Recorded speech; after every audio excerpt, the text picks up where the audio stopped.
今仔透早伫咧宜兰高街有一个负责人骑车要去买菜，煞互一个食酒赛车的查甫人甲弄死，连路边的铁柱拢互弄甲扭跳转去。警方对查去到这个23岁查甫人因处理，伊的酒测值有到0.61遮尼悬，随甲移送地检署侦办。自从疫情解封以来，这酒驾事件直直咧增加，有专家就呼吁政府就应该加强零检处理。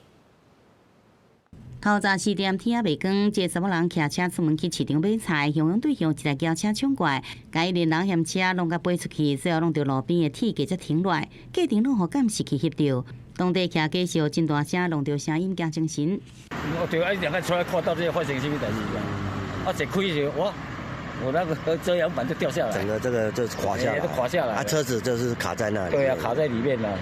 造成事故车车头受损真严重，铁架条啊也断去。厝顶另一边原本停伫内底轿车用弄到，离发生的这个车祸地点位伫个宜兰县高吉乡清河路二段。23岁姓高这骑车人当场死亡，造成事故23岁至4人的人，当时无通报救护，离世逃走。了后伫厝内底，互警方抓到，酒测值达到0.61，互依照涉嫌公共危险、逃走者罪嫌移送宜兰地检署侦办。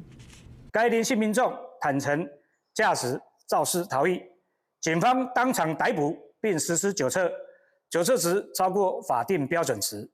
全案依公共危险、肇事逃逸致死罪移送宜兰地检署侦办。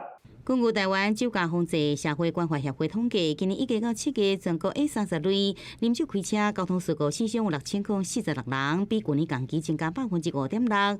法令愈来愈严，数据确实欠悬，应该是甲新冠疫情解除禁令了后，民众斗阵啉酒机会增加，心态放松有关系。因为今年疫情整个解封，所以呢，国人又恢复了过往就是聚会还有饮酒的场合，也因此我们看到在这1到7月慢慢的爬升，这是令我们忧心的。警察局他们要多多进行临检取缔，这是最有效遏制酒驾上路。